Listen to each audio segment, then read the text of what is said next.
Hi, I have some questions about the lesson on fixed thinking versus a growth mindset. How can we learn to stop trying to fit in and align internally to deepen our growth mindset? How can we teach resilience and grit to young people? How can we change the school system so that children can be raised with the growth mindset rather than a fixed mindset? How can we recognize our fixed mindset triggers? And finally, when does fixed thinking develop? Hi, Carol. 4 good questions there about fixed mindset triggers, fitting in, resilience and grit, and the Bronfenbrenner School, which is academia. So, the notionality of fitting in has to do with our Maslow need for relationships.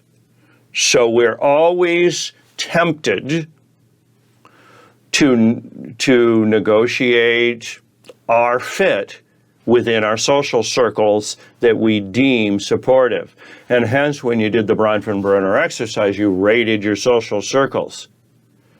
Because if a social circle needs to be enhanced, we don't need to ghost it. We don't need to make abrupt, risky moves of abandoning social circles that we've been used to and people that we have that have contributed to our development for many years.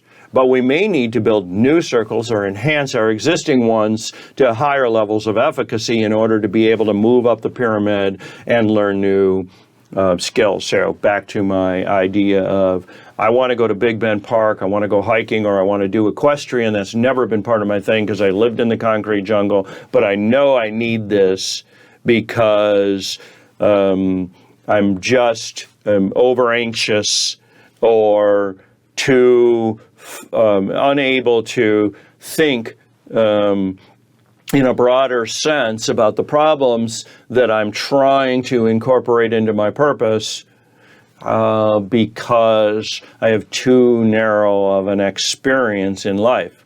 I've never experienced getting out of my current geography. So I would say that the idea of fitting in and not fitting in has to do with one needs, if one is going to continue to function within the social circle, which is maybe one's church. Well, that's the superego.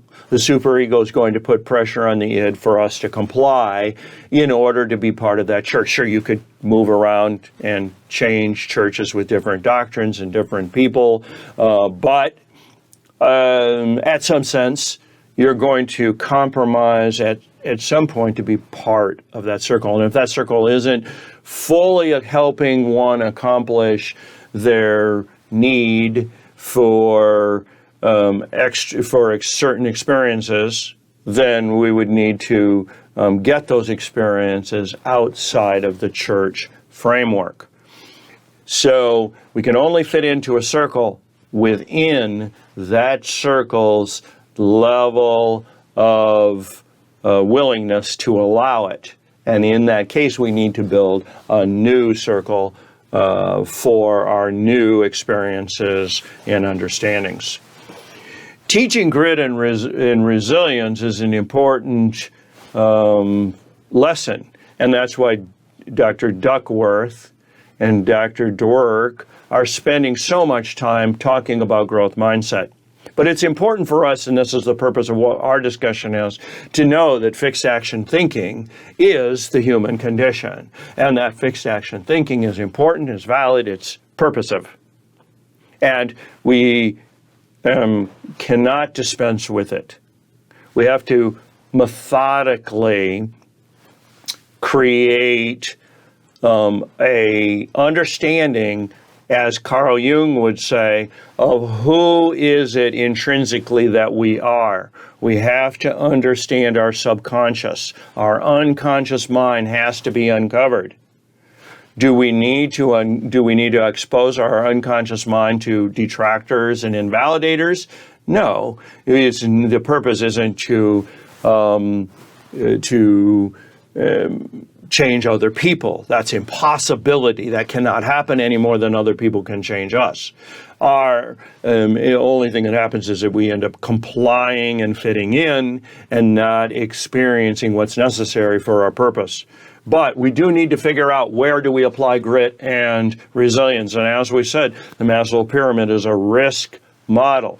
That means we need to apply our grit and resilience to arenas that are valuable to move us up the pyramid, not move us down the pyramid.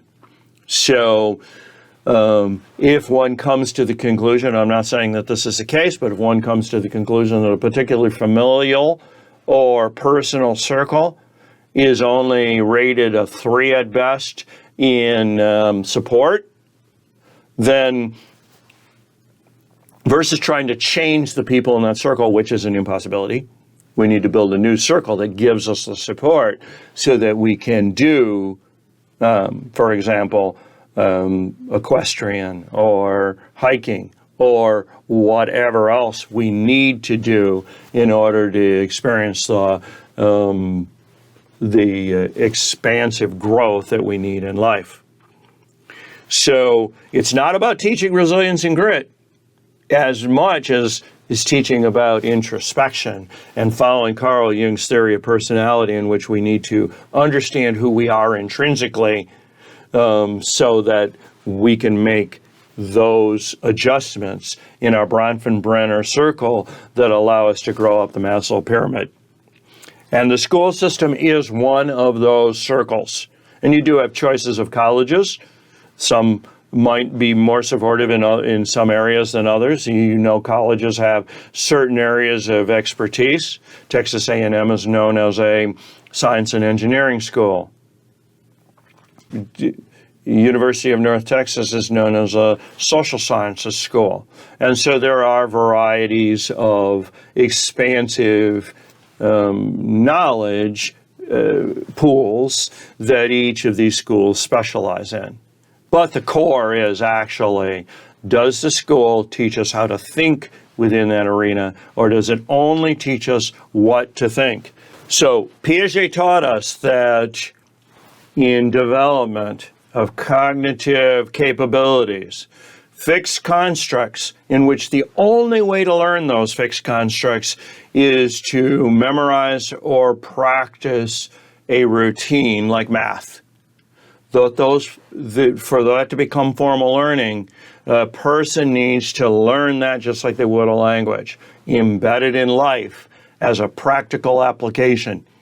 So certainly a math teacher is tasked with teaching a left brain activity, which is a formulaic equation, but that formulaic equation, for it to actually be practical, needs to be applied to a construct in which the individual, whether it's a child or not, is actually being taught not what to think, formula 2 times 4 in parentheses plus 12 equals, but how does that apply to a function of life in which it can be useful? So even in fixed constructs, Piaget implied that we still cannot be telling people what to think, but instead how to think, so that we achieve the theory of objectivism that Ayn Rand talked about. Autonomy, agency produces a better result than groupthink. Always produces a far better result than groupthink.